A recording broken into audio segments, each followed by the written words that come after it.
Assalamualaikum warahmatullahi wabarakatuh. Salam sejahtera untuk kita semua. Bagi yang menonton video ini dimanapun berada, mungkin pernah mendengar atau tahu dengan yang namanya primbon atau larau.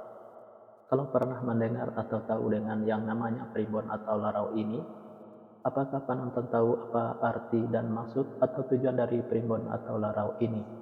Arti dan maksud atau tujuan dari primbon atau larau ini adalah memberitahu permasalahan yang ada di dalam rumah tangga pasangan suami istri. Salah satu di antaranya saya akan memberitahu bagaimana cara menghadapi atau mengatasi permasalahan yang ada di dalam rumah tangga pasangan suami istri kalau nama awal suaminya W dan kalau nama awal istrinya T. Dan saya juga akan memberitahu bagaimana karakter atau sifat anak pasangan suami istri kalau nama awal suaminya W dan kalau nama awal istrinya T ini. Dan bagaimana juga cara mendidik anak pasangan suami istri ini dan cara menghindari pertengkaran antara pasangan suami istri ini dan usaha pasangan suami istri ini. Nah, tonton video ini sampai selesai. Sebelum saya melanjutkan video ini, saya informasikan bagi yang menonton video ini mungkin ada yang ingin berusaha dan ingin usahanya berkembang maju dan sukses. Silahkan hubungi saya, insya Allah akan saya bantu untuk membuatkan nama usahanya atau nama toko dan kiosnya yang cocok dengan nama pasangan suami istrinya. Insya Allah usahanya pasti berkembang maju dan sukses.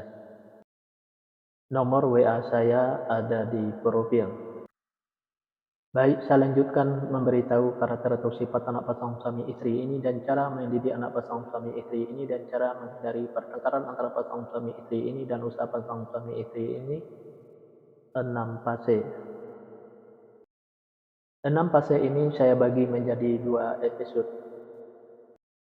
Fase pertama atau episode pertama pasangan suami istri ini kalau punya anak-anak pasangan suami istri ini anaknya perempuan. Kalau seandainya anaknya laki-laki, anaknya gampang tersinggung, sensitif, dan manja. Karakter atau sifat anak pasangan suami istri ini penyantun dan penyayang baik, anaknya laki-laki atau perempuan. Mendidik anak pasangan suami istri ini tak perlu marah-marah apalagi sampai naik darah. Cukup dengan dimanjakan saja tapi jangan terlalu dimanjakan. Insya Allah apa yang disampaikan anaknya akan menerima baik anaknya laki-laki atau perempuan.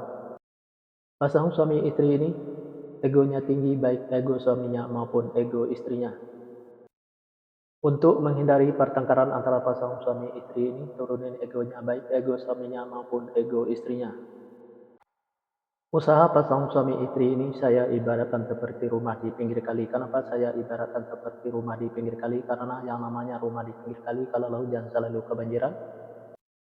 Apalagi hujan yang gede dan banyak itu lebih banjir lagi rumahnya. Nah, begitu juga pasangan suami istri ini. Kalaulah pasangan suami istri ini berusaha selalu kebanjiran hasil, apalagi usahanya gede dan banyak itu lebih banjir lagi hasilnya.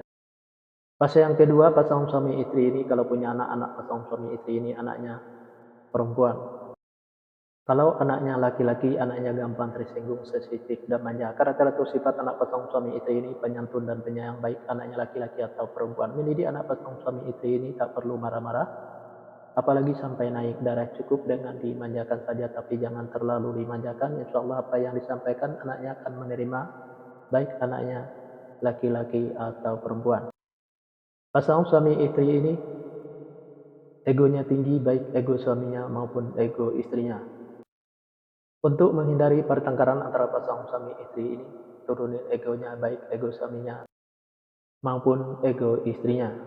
Usaha pasangan suami istri ini saya ibaratkan seperti rumah di pinggir kali. Kenapa saya ibaratkan seperti rumah di pinggir kali? Karena yang namanya rumah di pinggir kali kalau hujan selalu kebanjiran, apalagi hujannya gede dan banyak itu lebih banjir lagi rumahnya. Nah, begitu juga pasangan suami istri ini. Kalaulah pasangan suami istri ini berusaha selalu kebanjiran hasil, apalagi usahanya gede dan banyak itu lebih banjir lagi hasilnya. Fase yang ketiga, pasangan suami istri ini kalau punya anak-anak pasangan suami istri ini anaknya laki-laki. Kalau seandainya anaknya perempuan, anaknya pemberani, pintar, dan cerdas. Karakter atau sifat anak pasangan suami istri ini seperti pemimpin baik anaknya perempuan atau laki-laki.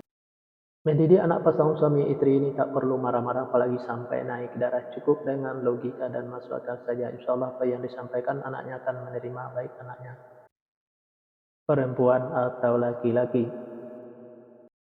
Pasangan suami istri ini gampang tersinggung baik suaminya maupun istrinya. Untuk menghindari pertengkaran antara pasangan suami istri ini, kalau suaminya lagi marah-marah jangan diladeni, dan kalau lagi emosi jangan ikutin emosinya, dan kalau istrinya juga lagi marah-marah jangan diladeni, dan kalau lagi emosi jangan ikutin emosinya. Pasangan suami istri ini banyak godanya di luar. Salah satu di antaranya kalau suaminya itu perempuan, kalau istrinya itu laki-laki. Biar suaminya tidak tergoda di luar, servislah suaminya dengan semaksimal mungkin dari A sampai Z. Kalau ada godaan di luar jangan sampai tergoda, karena yang di luar itu belum tentu sebaik suaminya yang sudah ada. Dan biar istrinya juga tidak tergoda di luar, sayangilah istrinya dengan semaksimal mungkin dari A sampai Z. Kalau ada godaan di luar jangan sampai tergoda, karena yang di luar itu belum tentu sebaik istrinya yang sudah ada. Pasangan suami istri ini apa yang diusahakan selalu berkembang maju dan sukses, dan apa yang direncanakan selalu terlaksana, dan apa yang dicita-citakan selalu tercapai. Di episode yang pertama ini, yang menonton video ini mungkin ingin tahu fase selanjutnya, silahkan tonton videonya di episode yang kedua. Yang menonton video ini juga mungkin ingin tahu karakter atau sifat anak pasangan suami istrinya, dan cara mendidik anak pasangan suami istrinya, dan cara menghindari pertengkaran antara pasangan suami istrinya dan usaha pasangan suami istrinya. Nah, tulis saja di kolom komentar nama lengkapnya dan nama lengkap pasangannya, insyaallah saya jawab dengan video. Nah, hanya itu yang bisa saya sampaikan. Mohon maaf kalau ada kata-kata yang salah. Yang salah itu pasti dari saya, yang benar dari Allah. Pertama, saya mulai dengan Assalamualaikum. Sekarang saya sudahi, wabillahi taufik wal hidayah. Assalamualaikum warahmatullahi wabarakatuh. Salam sejahtera untuk kita semua.